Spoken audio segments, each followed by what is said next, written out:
All right, good morning, and let's start our Shiv Puran Monday class with some prayers. Om Guru Brahma, Guru Vishnu, Guru Devo Maheshwara, Guru Sakshat Parbrahma, Tasmai Shri Guruve Namaha. Om Bhurbhuvah Swaha, Tatsavitra Vareneyam, Bhargo Devasya Dhimahi, Diyo Yo Naha Prachodayat. Asto ma satgamya, tamso ma jyotirgamya, mrityur ma amritam gamya. Om sainavavtu sainabhunaktu saviryam karvavahi, tejasvi navadhitamastu ma vidvishavahi. Om shanti shanti shanti. Let's open our books on page number 113. And this is Adhyay number 4. So we saw in the previous Adhyay how Naradji got disappointed because he wanted to marry that Rajkumari. Her name was Shrimati, and instead of Naradji, Vishnu Bhagwan got her. So he got very, very angry. So let's see. In the next chapter, the title is Narad ji का भगवान विष्णु को क्रोध पूर्वक फटकारना और शाप देना, फिर माया के दूर हो जाने पर पश्चाताप पूर्वक भगवान के चरणों में गिरना और शुद्धि का उपाय पूछना तथा भगवान विष्णु का उन्हें समझा बुझाकर शिव का महात्म्य जानने के लिए ब्रह्मा जी के पास जाने का आदेश और शिव के भजन का उपदेश देना। सूर्य कहते हैं, महर्षियों, माया मोहित नारद मुनि उन दोनों शिव गणों को यथोचित शाप देकर भी भगवान शिव के इच्छावश मोह निद्रा से जाग न सके।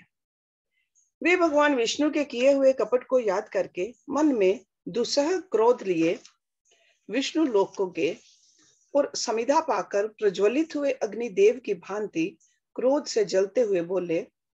उनका ज्ञान नष्ट हो गया था, इसलिए वे दुर्वचन पूर्ण व्यंग सुनाने लगे। नारद जी ने कहा, हरे, तुम बड़े दुष्ट हो, कपटी हो और समस्त विश्व को मोह में डाले रहते हो।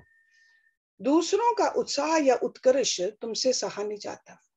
तुम मायावी हो, तुम्हारा अंतःकरण मलिन है। पूर्व काल में तुम्ही ने मोहिनी रूप धारण करके कपट किया, असुरों को वारुणी मदिरा पिलाई, उन्हें अमृत नहीं पीने दिया। छल कपट में ही अनुराग रखने वाले हरे, यदि महेश्वर रुद्र दया करके विष न पी लेते तो तुम्हारी सारी माया उसी दिन समाप्त हो जाती। विष्णुदेव, कपटपूर्ण चाल तुम्हें अधिक प्रिय है। तुम्हारा स्वभाव अच्छा नहीं है, तो भी भगवान शंकर ने तुम्हें स्वतंत्र बना दिया है। तुम्हारी इस चाल ढाल को समझकर अब वे भगवान शिव भी पश्चाताप करते होंगे। अपनी वाणी रूप वेद की प्रामाणिकता स्थापित करने वाले महादेव जी ने ब्राह्मण को सर्वोपरि बताया है। हरे, इस बात को जानकर आज मैं बलपूर्वक तुम्हें ऐसी सीख दूंगा जिससे तुम फिर कभी कहीं भी ऐसा कर्म नहीं कर सकोगे। अब तक तुम्हें किसी शक्तिशाली या तेजस्वी पुरुष से पाला नहीं पड़ा था, इसलिए आज तक तुम निडर बने हुए हो, परंतु विष्णु, अब तुम्हें अपनी करनी का पूरा पूरा फल मिलेगा। भगवान विष्णु से ऐसा कहकर माया मोहित नारद मुनि अपने ब्रह्म तेज का प्रदर्शन करते हुए क्रोध से खिन्न हो उठे और शाप देते हुए बोले, विष्णु, तुमने स्त्री के लिए मुझे व्याकुल किया है। तुम इसी तरह सबको मोह में डालते रहते हो। ये कपटपूर्ण कार्य करते हुए तुमने जिस स्वरूप से मुझे संयुक्त किया था, उसी स्वरूप से तुम मनुष्य हो जाओ और स्त्री के वियोग का दुख भोगो। तुमने जिन वानरों के समान मेरा मुंह बनाया था, वे ही उस समय तुम्हारे सहायक हों। तुम दूसरों को स्त्री विरह का दुख देने वाले हो, अतः स्वयं भी तुम्हें स्त्री के वियोग का दुख प्राप्त हो। अज्ञान से मोहित मनुष्यों के समान तुम्हारी स्थिति हो। अज्ञान से मोहित हुए नारद जी ने मोह व श्री हरि को जब इस तरह शाप दिया, तब उन्होंने शंभु की माया की प्रशंसा करते हुए उस शाप को स्वीकार कर लिया। तदंतर महालीला करने वाले शंभु ने अपनी उस विश्व मोहिनी माया को, जिसके कारण ज्ञानी नारद मुनि भी मोहित हो गए थे, खींच लिया। उस माया के तिरोहित होते ही नारद जी पूर्ववत शुद्ध बुद्धि से युक्त हो गए। उन्हें पूर्ववत ज्ञान प्राप्त हो गया और उनकी सारी व्याकुलता जाती रही। इससे उनके मन में बड़ा विस्मय हुआ। वे अधिकाधिक पश्चाताप करते हुए बारंबार अपनी निंदा करने लगे। उस समय उन्होंने ज्ञानी को भी मोह में डालने वाली भगवान शंभु की माया की सराहना की। तदंतर ये जानकर कि माया के कारण ही मैं भ्रम में पड़ गया था, ये सब कुछ मेरा माया जनित भ्रम ही था, वैष्णव शिरोमणि नारद जी भगवान विष्णु के चरणों में गिर पड़े। भगवान श्री हरि ने उन्हें उठाकर खड़ा कर दिया। उस समय अपनी दुर्बुद्धि नष्ट हो जाने के कारण वे यूं बोले, नाथ, माया से मोहित होने के कारण मेरी बुद्धि बिगड़ गई थी, इसलिए मैंने आपके प्रति बहुत दुर्वचन कहे हैं, आपको शाप तक दे डाला। प्रभु उस शाप को आप मिथ्या कर दीजिए। हाय, मैंने बहुत बड़ा पाप किया है, अब मैं निश्चय ही नरक में पड़ूंगा। हरे, मैं आपका दास हूं, बताइए मैं क्या पाए, कौन सा प्रायश्चित करूं जिससे मेरा पाप समूह नष्ट हो जाए, मुझे नरक में ना गिरना पड़े। ऐसा कहकर शुद्ध बुद्धि वाले मुनि शिरोमणि नारद जी पुनः भक्ति भाव से भगवान विष्णु के चरणों में गिर पड़े। उस समय उन्हें बड़ा पश्चाताप हो रहा था। तब श्री विष्णु ने उन्हें उठाकर मधुर वाणी में कहा। भगवान विष्णु बोले, तात, खेद ना करो, तुम मेरे श्रेष्ठ भगत हो, इसमें संशय नहीं है। मैं तुम्हें एक बात बताता हूँ, सुनो, उससे निश्चय ही तुम्हारा परम हित होगा, तुम्हें नरक में नहीं जाना पड़ेगा। भगवान शिव तुम्हारा कल्याण करेंगे। तुमने मद से मोहित होकर जो भगवान शिव की बात नहीं मानी थी, उसकी अवहेलना कर दी थी, उसी अपराध का भगवान शिव ने तुम्हें ऐसा फल दिया है, क्योंकि वे ही कर्म फल के दाता हैं। तुम अपने मन में ये दृढ़ निश्चय कर लो कि भगवान शिव की इच्छा से ही ये सब कुछ हुआ है। सबके स्वामी परमेश्वर शंकर ही गर्व को दूर करने वाले हैं। वे ही परब्रह्म परमात्मा हैं। उन्हीं का सच्चिदानंद रूप से बोध होता है। वे निर्गुण और निर्विकार हैं। सत्व, रज और तम इन तीनों गुणों से परे हैं। वे ही अपनी माया को लेकर ब्रह्मा, विष्णु और महेश इन तीन रूपों में प्रकट होते हैं। निर्गुण और सगुण भी वे ही हैं। निर्गुण अवस्था में उन्हीं का नाम शिव है। वे ही परमात्मा, महेश्वर, परब्रह्म, अविनाशी, अनंत और महादेव आदि नामों से कहे जाते हैं। उन्हीं की सेवा से ब्रह्मा जी जगत के सृष्टा हुए हैं और मैं तीनों लोकों का पालन करता हूँ। वे स्वयं ही रुद्र रूप से सदा सबका संहार करते हैं। वे शिव स्वरूप से सबके साक्षी हैं, माया से भिन्न और निर्गुण हैं। स्वतंत्र होने के कारण वे अपनी इच्छा के अनुसार चलते हैं। उनका विहार, आचार, व्यवहार उत्तम है और वे भक्तों पर दया करने वाले हैं। नारद मुने, मैं तुम्हें एक सुंदर उपाय बताता हूँ, जो सुखद, समस्त पापों का नाशक और सदा भोग एवं मोक्ष देने वाला है। तुम उसे सुनो। अपने सारे संशयों को त्याग कर तुम भगवान शंकर के सुयश का गान करो और सदा अनन्य भाव से शिव के शत नाम स्तोत्र का पाठ करो। मुने, तुम निरंतर उन्हीं की उपासना और उन्हीं का भजन करो। उन्हीं के यश को सुनो और गाओ तथा प्रतिदिन उन्हीं की पूजा अर्चा करते रहो। नारद, जो शरीर, मन और वाणी द्वारा भगवान शंकर की उपासना करता है, उसे पंडित या ज्ञानी जानना चाहिए। वह जीवन मुक्त कहलाता है। शिव इस नाम रूपी दावानल से बड़े बड़े पातकों के असंख्य पर्वत अनायास भस्म हो जाते हैं। ये सत्य है, इसमें संशय नहीं है। जो भगवान शिव के नाम रूपी नौका का आश्रय लेते हैं, वे संसार सागर से पार हो जाते हैं। संसार के मूलभूत उनके सारे पाप निस्संदेह नष्ट हो जाते हैं। महामुने, संसार के मूलभूत जो पातक रूपी वृक्ष हैं, उनका शिव नाम रूपी कुठार से निश्चय ही नाश हो जाता है। जो लोग पाप रूपी दावानल से पीड़ित हैं, उन्हें शिव नाम रूपी अमृत का पान करना चाहिए। पाप दावाग्नि से दग्ध होने वाले प्राणियों को उस शिव नाम अमृत के बिना शांति नहीं मिल सकती। संपूर्ण वेदों का अवलोकन करके पूर्ववर्ती विद्वानों ने यही निश्चय किया है कि भगवान शिव की पूजा ही उत्कृष्ट साधन तथा जन्म मरण रूपी संसार बंधन के नाश का उपाय है।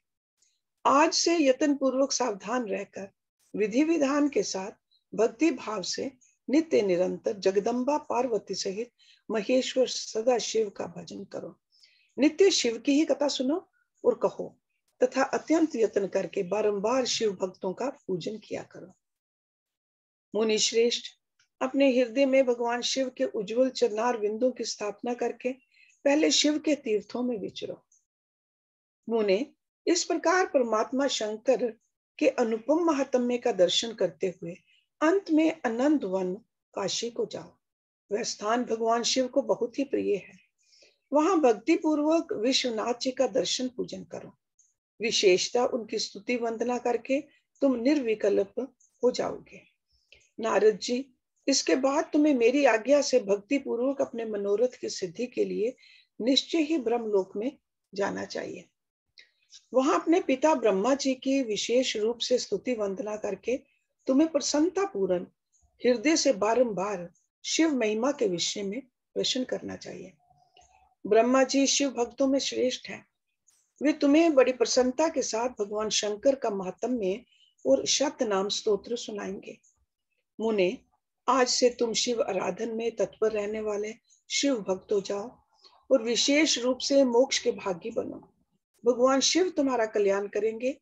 इस प्रकार प्रसन्न चित्त हुए भगवान विष्णु नारद मुनि को प्रेम पूर्वक उपदेश देकर श्री शिव का स्मरण वंदन और स्तवन करके वहां से अंतर ध्यान हो गए। What do we learn from this? कि कभी गलती हो भी जाए तो प्रायश्चित कैसे करना है, भगवान के साथ जुड़ जाओ। ठीक है, सो जो गलती की भी है वो गलती का प्रायश्चित भगवान के नाम से, भगवान के स्मरण से, भगवान के ध्यान से होगा। ठीक है, सो भक्ति। So this is what Vishnu भगवान टोल्ड नारद जी। सी फर्स्ट नारद जी से गलती क्या हुई, शिव जी का कहना नहीं माना। शिव जी कह रहे थे कि अपने अहम को छोड़कर ये मत कहो मैंने काम को वश में किया, पर Narad ji could not control that. मैंने उसके बाद विष्णु जी को शाप दे दिया, पर फिर भी विष्णु जी की बिगनेस कि हे भगवान के नाम में, और फिर अपने पिताजी के पास चले जाओ and he will tell you further. So let's see what is the next adhyay. Harshi, what is Shatnam Stotra? Shat means 100. So 100 names of Bhagwan Shiv. Okay. Okay. See, there's a Sahasra Naam also, 1000 names of Vishnu. So I say Shat Naam, 100 names. Okay. Yes, Naina. What is दावानल से पीड़ित है? दावानल, जो लोग पाप रूपी दावानल से पीड़ित है। दावानल होता है, it's just like a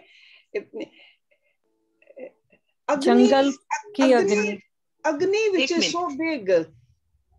That is like almost a biggest Agni. चाहे it's a forest fire.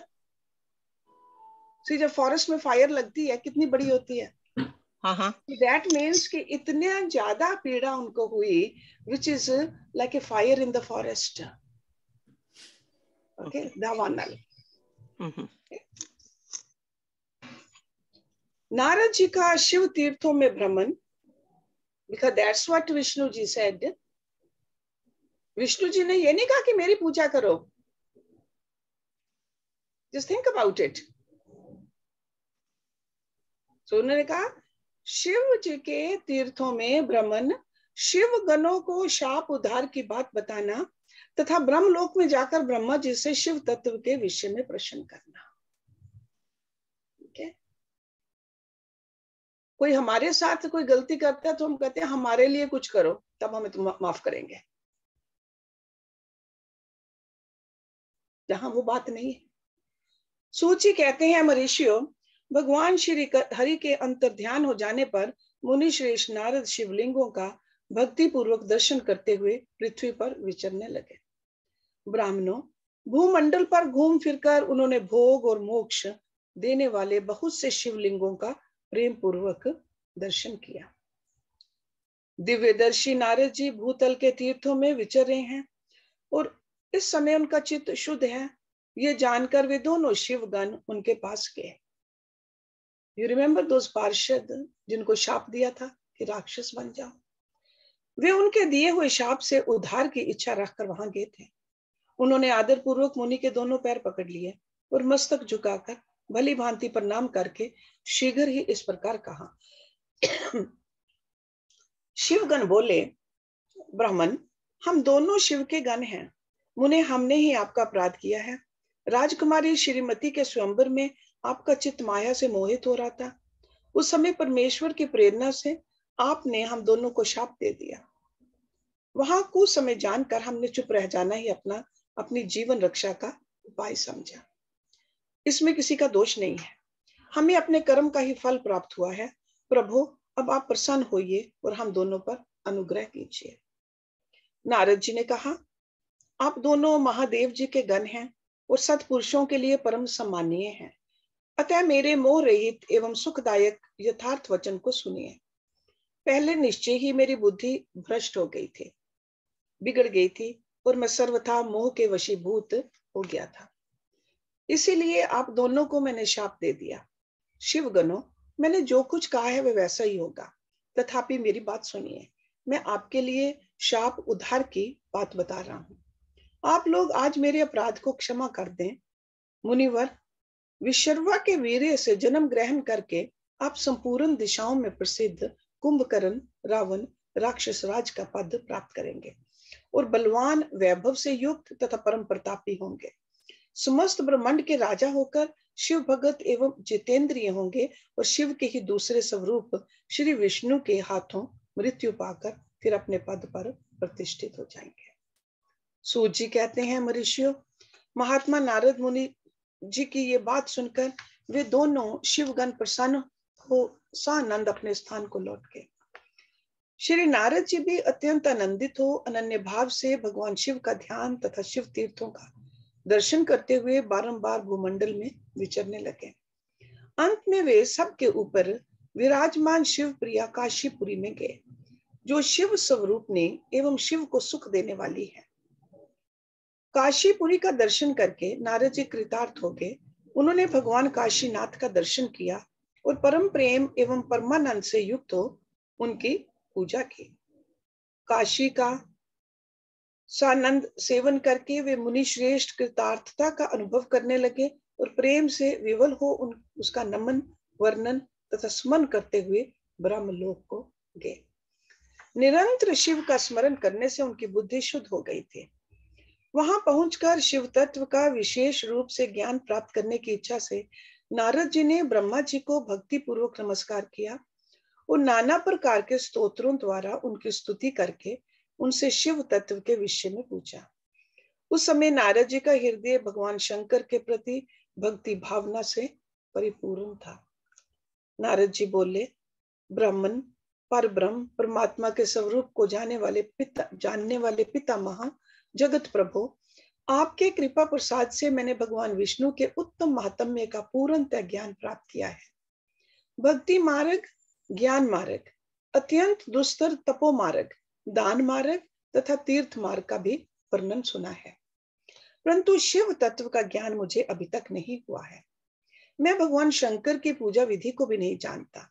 अतः प्रभु, आप क्रमशः इन विषयों को तथा भगवान शिव के विविध चरित्रों को तथा उनके स्वरूप तत्व प्राकट्य विवाह गृहस्थ धर्म सब मुझे बताइए। निष्पाप पितामह, ये सब बातें तथा और भी जो आवश्यक बातें हों उन सब का आपको वर्णन करना चाहिए। प्रजानाथ, शिव और शिवा के आविर्भाव क्या होता है? It's like a manifest. When something is manifested, प्रकट होना, आविर्भाव एवं विवाह का प्रसंग विशेष रूप से कहिए। तथा कार्तिकेय के जन्म की कथा भी मुझे सुनाइए। प्रभु, पहले बहुत लोगों से मैंने ये बातें सुनी हैं, किंतु तृप्त नहीं हो सका हूं, इसलिए आपकी शरण में आया हूं। आप मुझ पर कृपा कीजिए। अपने पुत्र नारद की ये बात सुनकर लोक पितामह ब्रह्मा वहां इस प्रकार बोले। So next chapter number 6 in this Rudra Samhita. महाप्रलय काल में केवल सद ब्रह्म की सत्ता का प्रतिपादन, उस निर्गुण निराकार ब्रह्म से ईश्वर मूर्ति का प्राकट्य, सदाशिव द्वारा स्वरूप भूता शक्ति अंबिका का प्रकटीकरण, उन दोनों के द्वारा उत्तम क्षेत्र का प्रादुर्भाव, शिव के वामांग से परम पुरुष विष्णु का आविर्भाव तथा उनके सकाश से प्राकृत तत्वों की क्रमशः उत्पत्ति का वर्णन। ब्रह्मा जी ने कहा, ब्राह्मण देव शिरोमणे, तुम सदा समस्त जगत के उपकार में ही लगे रहते हो। तुमने लोगों के हित की कामना से ये बहुत उत्तम बात पूछी है, जिसके सुनने से संपूर्ण लोगों के समस्त पापों का क्षय हो जाता है। उस अनाम्य शिव तत्व का मैं तुमसे वर्णन करता हूं। शिव तत्व का स्वरूप बड़ा ही उत्कृष्ट और अद्भुत है। जिस समय समस्त चराचर जगत नष्ट हो गया था, सर्वत्र केवल अंधकार ही अंधकार था। ना सूर्य दिखाई देते थे, ना चंद्रमा, अन्य अन्य ग्रहों और नक्षत्रों का तो पता नहीं था। ना दिन होता था, ना रात। अग्नि, पृथ्वी, वायु और जल की भी सत्ता नहीं थी। प्रधान तत्व अव्याकृत प्रकृति, सो दैट मीन्स अनमैनिफेस्टेड प्रकृति, जिसको मूल प्रकृति भी कहते हैं, से रहित शून्य आकाश मात्र शेष था। दूसरे किसी तेज की उपलब्धि नहीं होती थी। अदृष्ट आदि का भी अस्तित्व नहीं था। शब्द और स्पर्श भी साथ छोड़ चुके थे। गंध और रूप की भी अभिव्यक्ति नहीं होती थी। See, these are like a tan matras of those elements. So even the subtlety was not there either. रस का भी अभाव हो गया था। दिशाओं का भी भान नहीं होता था। इस प्रकार सब और निरंतर सूची भेद्य घोर अंधकार फैला हुआ था। उस समय तत् सद ब्रह्म, इस श्रुति में जो सत्य सुना जाता है, एकमात्र वही शेष था। जब ये वह ऐसा जो इत्यादि रूप से निर्दिष्ट होने वाला भाव अभावात्मक जगत नहीं था, उस समय एकमात्र वह सत्य ही शेष था, जिसे योगी जन अपने हृदय आकाश के भीतर निरंतर देखते हैं। वह सतत्व मन का विषय नहीं है। वाणी की भी वहां तक कभी पहुंच नहीं होती। वह नाम तथा रूप रंग से भी शून्य है। वह ना स्थूल है, ना कृश, ना ह्रस्व है, ना दीर्घ तथा ना लघु है, ना गुरु। यहां गुरु का मतलब बड़ा। ओके, उसमें ना कभी वृद्धि होती है, ना ह्रास। श्रुति भी उसके विषय में चकित भाव से है इतना ही कहती है, अर्थात उसकी सत्ता मात्र का ही निरूपण कर पाती है। उसका कोई विशेष विवरण देने में असमर्थ हो जाती है।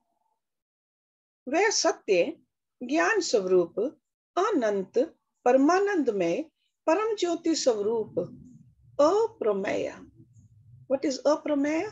Something which cannot be measured.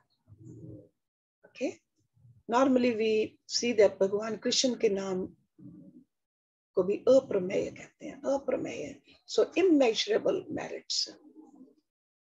आधार रहित, निर्विकार, निराकार, निर्गुण, योगी गम्य, सर्वव्यापी, सबका एकमात्र कारण, निर्विकल्प, निरअरम, माया शून्य, उपद्रव रहित, अद्वितीय, अनादि, अनंत, संकोच विकास से शून्य तथा चिन्मय है। जिस पर ब्रह्म के विषय में ज्ञान और अज्ञान से पूर्ण उक्तियों द्वारा इस प्रकार ऊपर बताए अनुसार विकल्प किए जाते हैं, उसने कुछ काल के बाद द्वितीय की इच्छा प्रकट की, so that one wanted to become two. so that non-dual had the desire to become many.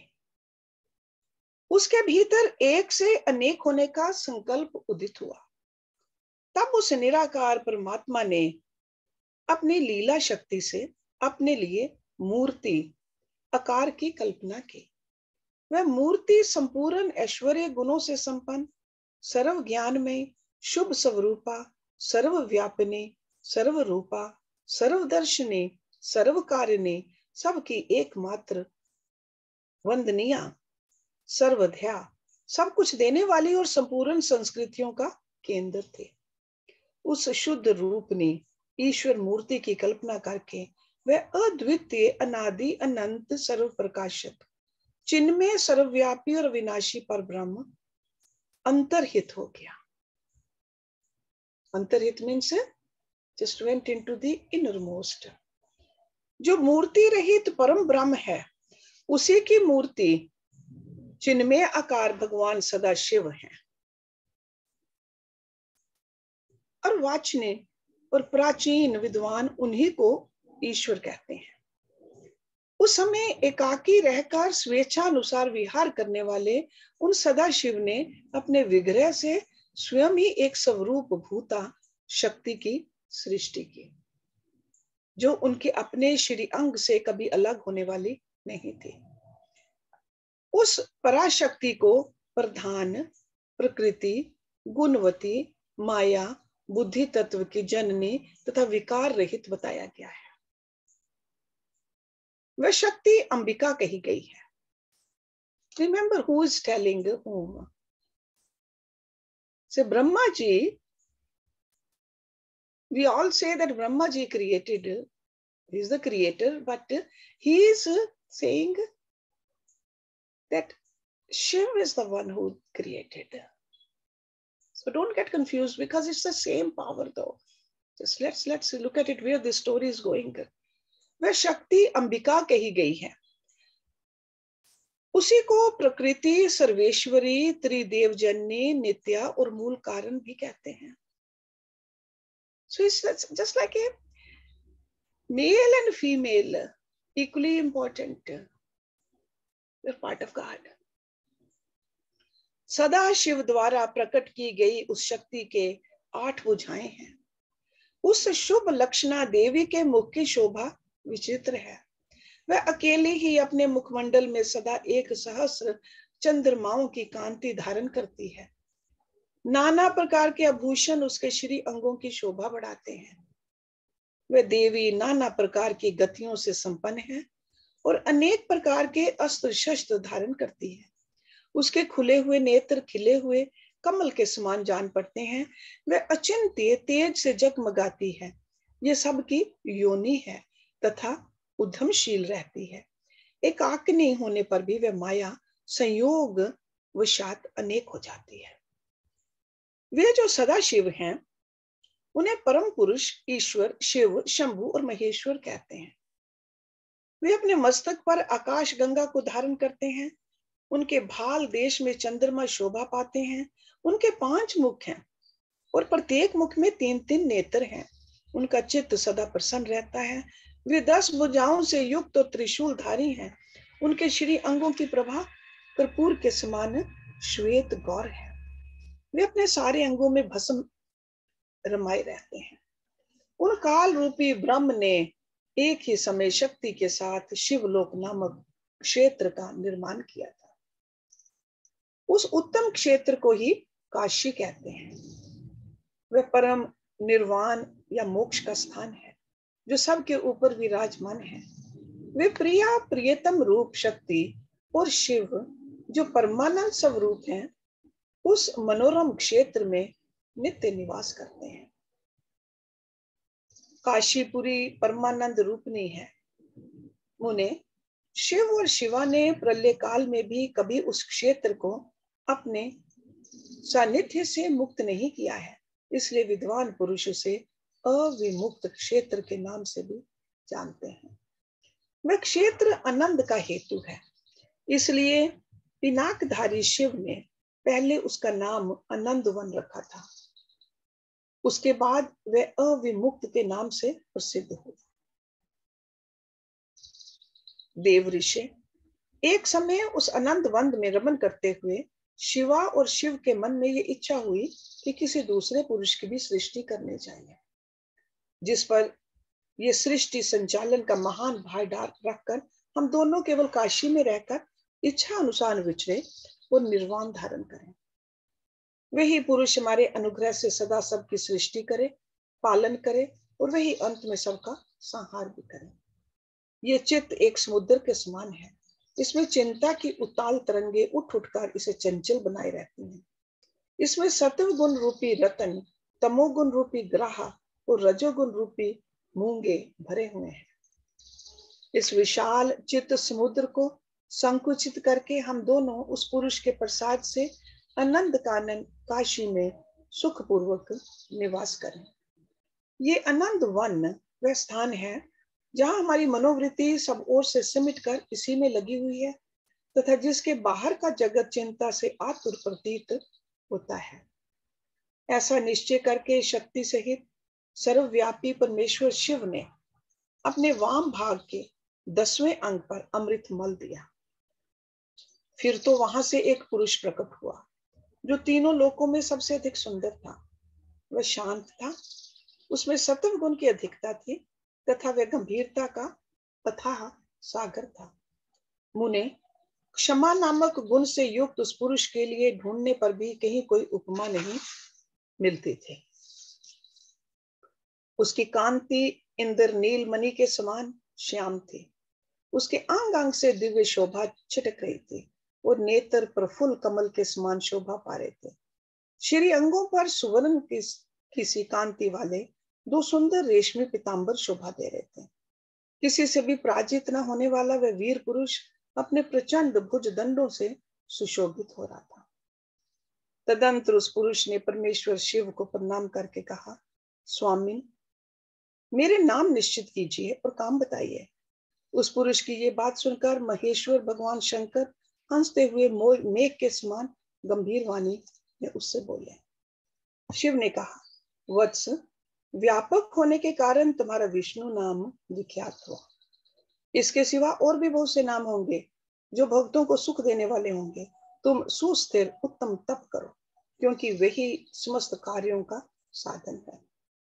ऐसा कहकर भगवान शिव ने श्वास मार्ग से श्री विष्णु को वेदों का ज्ञान प्रदान किया। तदंतर अपनी महिमा से कभी च्युत न होने वाले श्री हरि भगवान शिव को प्रणाम करके बड़ी भारी तपस्या करने लगे और शक्ति सहित परमेश्वर शिव भी पार्षद गणों के साथ वहां से अदृश्य हो गए। भगवान विष्णु ने सुदीर्घ काल तक बड़ी कठोर तपस्या की। तपस्या के परिश्रम से युक्त भगवान विष्णु के अंगों से नाना प्रकार की जल धाराएं निकलने लगी। ये सब भगवान शिव की माया से ही संभव हुआ। महामुने उस जल से सारा शून्य आकाश व्याप्त हो गया। वह ब्रह्म रूप जल अपने स्पर्श मात्र से सब पापों का नाश करने वाला सिद्ध हुआ। उस समय थके हुए परम पुरुष विष्णु ने स्वयं उस जल में शयन किया। वे दीर्घ काल तक बड़ी प्रसन्नता के साथ उसमें रहे।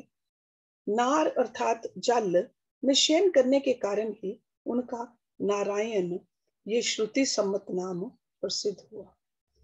उस समय उन परम पुरुष नारायण के सिवा दूसरी कोई प्राकृत वस्तु नहीं थी। उसके बाद ही उन महात्मा नारायण देव से यथा समय सभी तत्व प्रकट हुए। महामते विद्वन, मैं उन तत्वों की उत्पत्ति का प्रकार बता रहा हूं, सुनो। प्रकृति से महत तत्व प्रकट हुआ। महत तत्व से तीनों गुण। इन गुणों के भेद से ही त्रिविध अहंकार की उत्पत्ति हुई। अहंकार से 5 तन मात्राएं हुई और उन तन मात्राओं से 5 भूत प्रकट हुए। उसी समय ज्ञान इंद्रियों और कर्म इंद्रियों का भी प्रादुर्भाव हुआ। मुनि श्रेष्ठ, इस प्रकार मैंने तुम्हें तत्वों की संख्या बताई है। इनमें से पुरुष को छोड़कर शेष सारे तत्व प्रकृति से प्रकट हुए हैं। So you all know Purush means Atma, the soul. And then it's like from the subtlest to the grossest. That's how. प्रादुर्भाव क्या होता है? उत्पन्न होना, something created.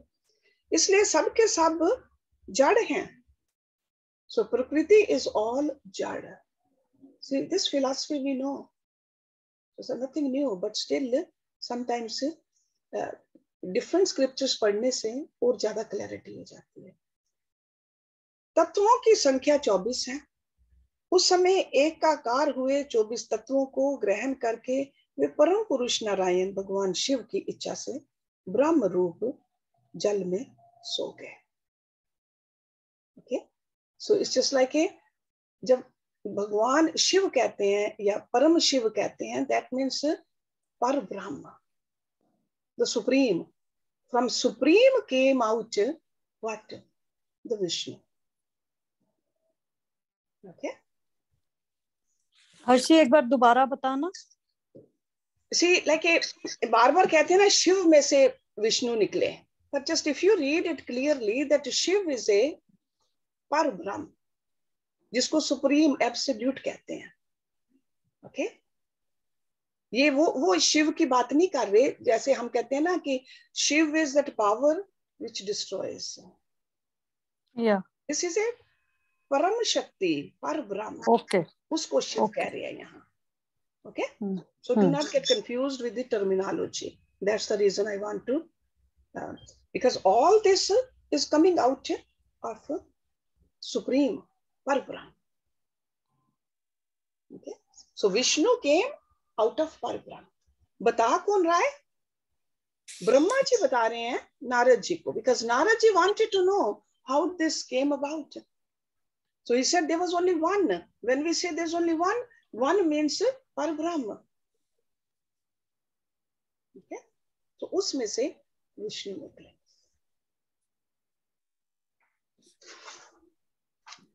भगवान विष्णु की नाभि से कमल का प्रादुर्भाव, शिव इच्छावश ब्रह्मा जी का उससे प्रकट होना, कमल नाल के उद्गम का पता लगाने में असमर्थ ब्रह्मा का तप करना, श्री हरि का उन्हें दर्शन देना, विवादग्रस्त ब्रह्मा विष्णु के बीच में अग्नि स्तंभ का प्रकट होना तथा उसके ओर छोर का पता न पाकर उन दोनों का उसे प्रणाम करना।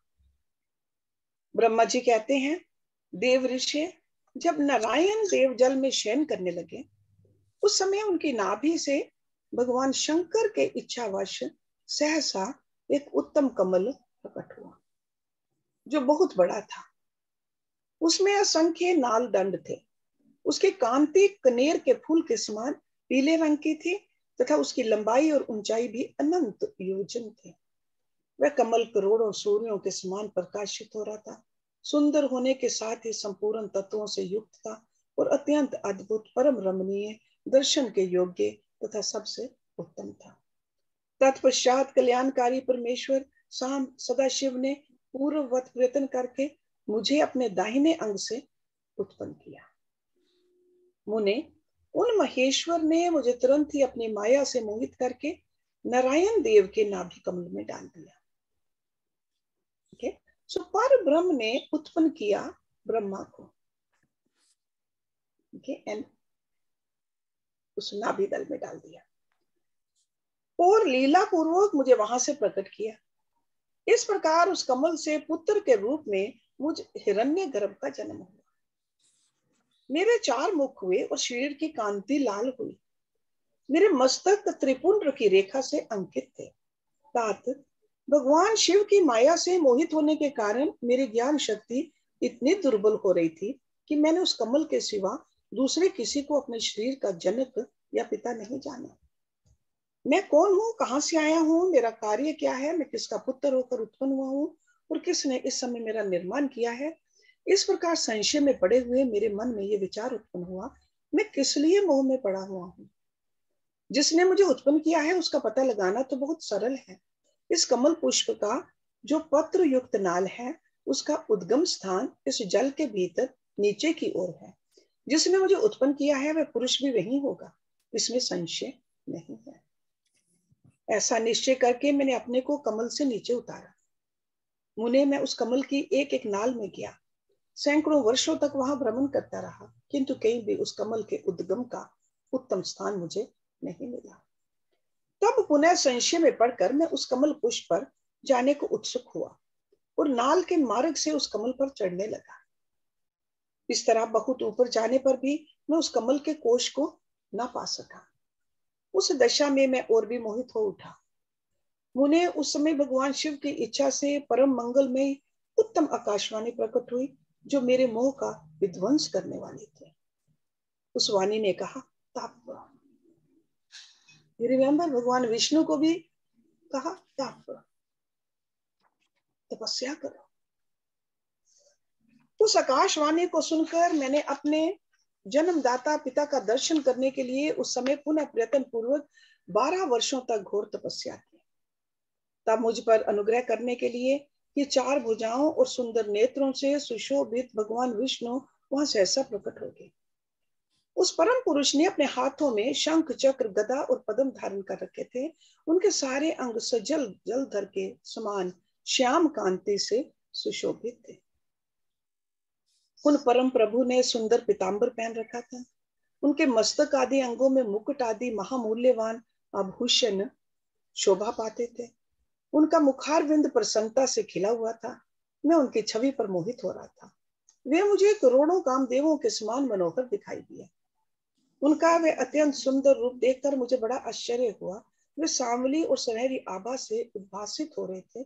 उस समय उन सत स्वरूप सर्व आत्मा 4 भुजा धारण करने वाले महाबाहु नारायण देव को वहां उस रूप में अपने साथ देखकर मुझे बड़ा हर्ष हुआ। तदनंतर नारायण देव के साथ मेरी बातचीत आरंभ हुई। भगवान शिव की लीला से वहां हम दोनों में कुछ विवाद छिड़ गया।